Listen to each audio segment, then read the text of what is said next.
ابھی آئے گی نا قربانی کے دن آئیں گے تو یہ باتیں آپ کو سوشل میڈیا پہ نظر آنا شروع ہو جائیں گی کہ جناب یہ اربوں روپے مسلمان قربانی پہ خرچ کرتے ہیں، وہ فلاں ملکوں میں تو لوگ غریب ہیں اور جناب اتنے مشکلات میں ہیں تو غریب لوگوں کی مدد کر دی جائے۔ اچھا اب حج پہ لوگ جائیں گے، اس پر اعتراض شروع ہو جائے گا کہ خربوں روپے جناب حج پر خرچ کر دیتے ہیں، آپ کے پڑوس میں تو غریب بچے موجود ہیں تو غریبوں میں جا کے پیسے تقسیم کر دیں۔ پھر آگے چلے تو جب ربیع الاول کی باری آئے گی، مسلمان اپنے آقا علیہ الصلوۃ والسلام کی جب خوشی منائیں گے، اس وقت یہ ڈسکس شروع ہو جائے گی کہ جناب اتنا چراغاں تو اتنی جو ہے وہ خوشی منائی جاتی ہے، کسی غریب کی جو ہے وہ مدد کر دی جائے۔ تو جب جب آپ اسلام کا نام لیں گے، جب جب اللہ رسول کے نام پر خرچ کرنے کی بات آئے گی، جب جب کسی اسلامی تہوار کی بات آئے گی تو یہ لوگ نکل کر مسلمانوں کو کنفیوز کرنا شروع کر دیتے ہیں۔ اب چونکہ علم تو ہے نہیں تو جناب اب یہ ساری باتیں دماغ میں آتی ہیں کہ یار یہ ہم اتنا خرچ کیوں کرتے ہیں، ہم کس لیے کرتے ہیں۔ دیکھیں میں دونوں چیزوں کا آپ کو جواب دے دیتا ہوں۔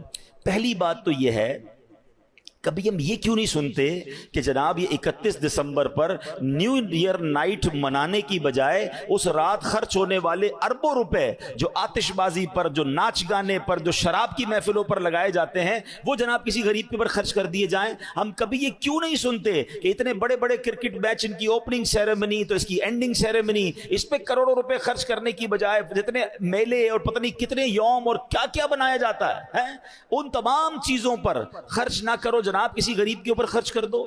یہ جب بھی اٹیک ہوگا اسلامی چیزوں پر کیوں ہوگا؟ یا تکلیف یا ہمدردی غریب سے نہیں ہے، یہاں دشمنی اسلام سے ہے، یہاں آپ کو اسلام اور دین سے دور کرنا ہے۔ میں بڑا سمپل کوسچن کرنا چاہتا ہوں، کسی غریب کی مدد کرنا یا کسی محتاج کی ہیلپ کرنا، یہ ثواب دینے والا کون ہے؟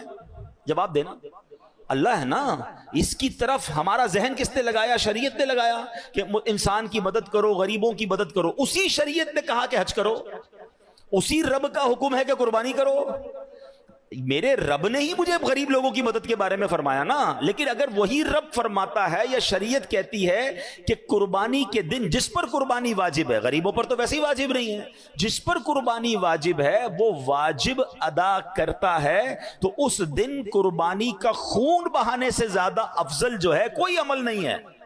تو اب اس دن کوئی کہے میں قربانی چھوڑ کے میں جناب اس کے پیسوں سے کچھ اور کر لوں، یہاں آپ کی اور میری عقل نہیں چلے گی، جو شریعت کا حکم ہے وہ چلے گا۔ اچھا اب آ جائیں، کیا ہمارے ان تہواروں میں غریبوں کی مدد نہیں ہوتی ہے؟ کروڑوں ایسے مسلمان ہیں جو ان دنوں میں گوشت کھاتے ہیں جن کے گھر میں سارا سال گوشت نہیں پکتا۔